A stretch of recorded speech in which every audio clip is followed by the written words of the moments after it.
My homily for the 12th Sunday, Ordinary Time, 20th of June 2021.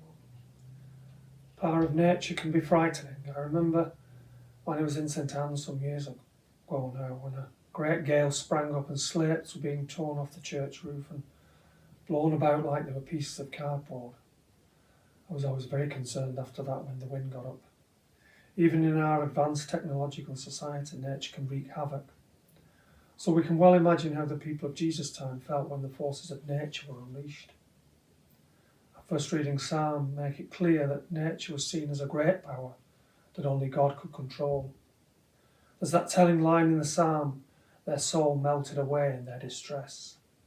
In the face of a great storm, people felt utterly helpless and afraid. So we have our answer to the question that concludes the gospel. Who can this be? Even the wind and the sea obey him. Jesus is God. That's the clear message of the gospel.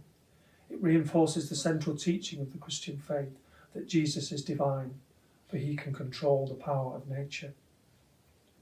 So it's a great teaching gospel, but it's also, I find, a very comforting gospel.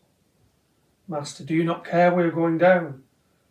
The disciples, despite the fact that they had spent some time with Jesus and that he was still with them, even if asleep, were very much afraid in the face of the storm.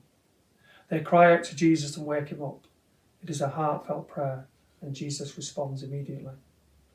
So it's no wonder if at times we feel afraid. If we feel Jesus is asleep and unaware of our fears, then we should do as the disciples did, cry out to Jesus in heartfelt prayer.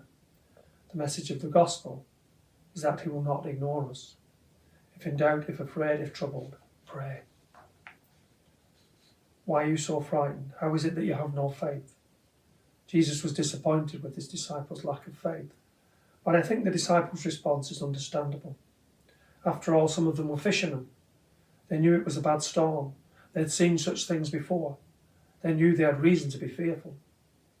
And they did the right thing. They called on Jesus. My faith is fine when all is going well, but when it's tested, I too can feel afraid, like the time I was rushed into hospital with an asthma attack. What we have to remember at such times is who it is that can help and call upon our Lord Jesus.